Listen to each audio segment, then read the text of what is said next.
Minisita wa Uganda n'abaka ba NRM Batongozza enteekateeka NRM Buganda ku Museveni badde ku kisibo ky'ekibuga ng'omugenyi mukulu abadde ekitalo za gavumenti Kirewa Kiwanuka Minisita Microfinance Ajalwa Kinwe Kasolo asizidde n'alabula abalyasiriza PDM tikakubajootuka Baladiso wali njakumusaba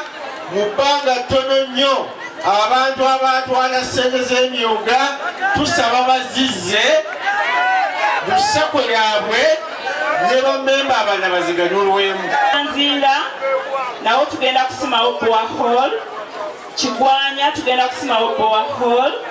Kisujja tugenda kusimawo borehole ate Ssabaliza Kirewa Kiwanuka asiba ne Uganda okwongera okwenyigira mu nteekateeka za gavumenti nga PDM n'emyuga bannakibuga programu za President Museveni tubeegayiridde mufube mukole mu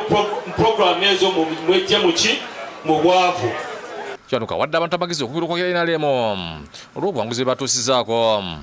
njagala tukkirize ti President Museveni yasobola okufuga Uganda katukkiriza